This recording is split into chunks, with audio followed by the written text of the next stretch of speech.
दोस्तों नमस्कार। राजस्थान की भजनलाल सरकार को 1 साल पूरा हो चुका है, लेकिन कई मंत्रियों के परफॉर्मेंस बिल्कुल बेकार हैं और भजनलाल शर्मा खुद इससे नाराज हैं।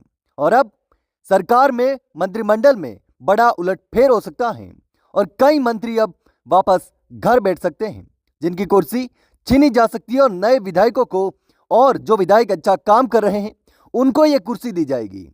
और इसी को लेकर वसुंधरा राजे दिल्ली में डेरा जमाए हुए हैं और सीएम भजनलाल शर्मा खुद भी दिल्ली गए थे और अमित शाह से मिले थे। वसुंधरा राजे पहले मोदी से मिली और उसके बाद कई मंत्रियों से मिली, तो हो सकता है कि अब की बार वसुंधरा राजे के कई नेताओं को सरकार में मंत्रिमंडल में तवज्जो मिलेगी। जी हाँ दोस्तों, तो चलिए विस्तार से जानते हैं कि आखिर अब क्या होने वाला है और कौन कौन से मंत्रियों की कुर्सी जा सकती है और वसुंधरा राजे कौन सा बड़ा खेल कर सकती है। दोस्तों, राजस्थान की भाजपा सरकार का 1 साल का कार्यकाल पूरा हो चुका है। अब सियासी गलियारों में सबसे ज्यादा चर्चा यही है कि मंत्रिमंडल विस्तार, फेरबदल या फिर विभाग बदले जाएंगे, तो किसके बदले जाएंगे और किसकी कुर्सी जाएगी। पार्टी के अंदर यह चर्चा पीएम मोदी के प्रदेश दौरे के बाद से ही शुरू हो गई थी और अब सीएम भजनलाल शर्मा और केंद्रीय गृह मंत्री अमित शाह की दिल्ली में हुई मुलाकात के बाद और भी कई कयास लगाए जा रहे हैं। सूत्रों का कहना है कि मंत्रिमंडल विस्तार पर जो भी निर्णय होगा वो जनवरी में विधानसभा का बजट सत्र शुरू होने से पहले ही होगा। पार्टी में चर्चा है कि मंत्रिमंडल फेरबदल होगा या मंत्रिमंडल विस्तार, दोनों ही नहीं हुए तो फिर कुछ मंत्रियों के विभागों में बदलाव तो पक्का होने वाला है। विभागों में फेरबदल की संभावनाएं सबसे ज्यादा हैं।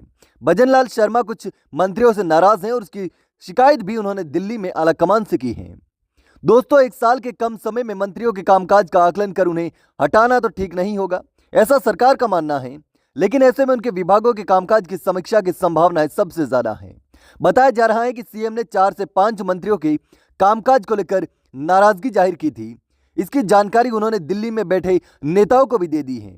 दिल्ली दौरे के दौरान अमित शाह से हुई मुलाकात में इन मंत्रियों पर भी चर्चा होना बताया जा रहा है और ऐसे में अब इन मंत्रियों की कुर्सी जाने वाली है। राजस्थान में नियम के अनुसार अगर देखें तो 30 मंत्री बनाए जा सकते हैं। सरकार गठन के बाद सीएम सहित कुल 25 मंत्री थे। सुरेंद्र पाल सिंह टीटी को भी विधायक चुने जाने से पहले ही मंत्री बना दिया था। इसके बाद विधानसभा चुनाव में उनकी हार हो गई और उन्होंने मंत्री पद से इस्तीफा दे दिया। अब सीएम सहित 24 मंत्री हैं, 6 सीटें खाली हैं। मंत्रिमंडल कोटे में कुछ जातियों का प्रतिनिधित्व भी नहीं है। ऐसे में सरकार चाहती है कि जल्द मंत्रिमंडल विस्तार या फिर फेरबदल किया जाए। हालांकि अब देखना होगा कि भजनलाल सरकार में किस किस विधायक को मंत्री बनाया जाता है, किसकी कुर्सी जाने वाली है, वसुंधरा के कितने करीबियों को मंत्रिमंडल में जगह मिलती है। लेकिन दोस्तों, आपको क्या लगता है, किस मंत्री का काम सबसे खराब रहा है, किसकी कुर्सी जाने वाली है और किसे मौका मिलने वाला है? दोस्तों, मुझे कमेंट करके जरूर बताना।